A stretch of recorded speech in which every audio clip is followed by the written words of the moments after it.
Bon, il n'y a pas de doute, c'est l'hiver dans les Highlands. Devant moi, tout est blanc. Heureusement que j'ai une carte, sinon j'aurais du mal à m'y retrouver. Pour le moment, c'est pas une couche de neige très épaisse, il y a quoi, 1 ou 2 centimètres, un peu plus sur les bas-côtés, juste de quoi laisser mes empreintes dans la neige.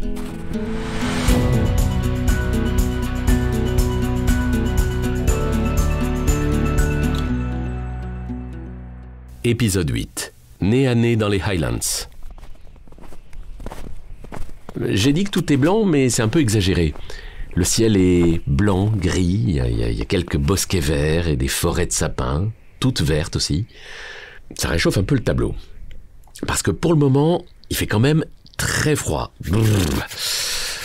À l'abri du vent, ça va, mais dans la plaine, les rafales sont glacées. Je sens que le bout de mon nez est en train de rougir. Je suis maintenant un sentier, dans la forêt, heureux de marcher dans cette nature. Qui ne le serait pas? Quand tout à coup, j'entends des piétinements. Je peux pas les manquer parce que jusque-là, c'était le silence absolu. Ça accélère, ça hésite, ça panique. C'est sûr, je ne suis plus seul. Du coup, je suis en alerte, super tendu.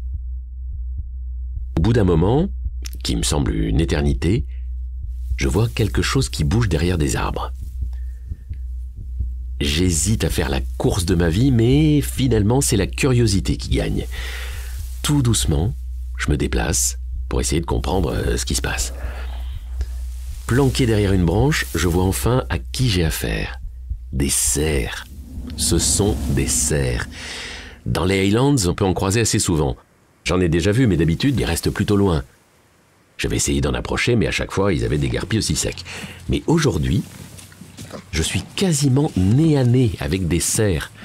Je suis tellement proche que je peux entendre leur respiration. Il y a quoi, allez, une quinzaine de mètres entre eux et moi. C'est un étrange face-à-face. Je suis seul et ils sont 3. C'est très émouvant en fait. Bon, pas trop pour l'un des cerfs qui décide de partir. Le deuxième cerf n'est pas tellement plus intéressé par ce qu'il part aussi. Il reste le troisième, qui me regarde, droit dans les yeux. J'essaie de comprendre ce qu'il a en tête. Est-ce qu'il est chargé de protéger le reste du groupe, et c'est pour ça qu'il reste en arrière? Est-ce qu'il a peur? Il n'a pas l'air. Est-ce qu'il est plus curieux que les autres? Je sais pas. Mais en tout cas, il a l'air très calme. Alors du coup, moi aussi, ça me calme. Je vois ses narines bouger et moi, tous mes sens sont décuplés. L'odeur du sous-bois, le craquement de la neige, le regard du cerf, le goût du suspense. J'ai l'impression de faire un avec la nature écossaise. Je suis charmé.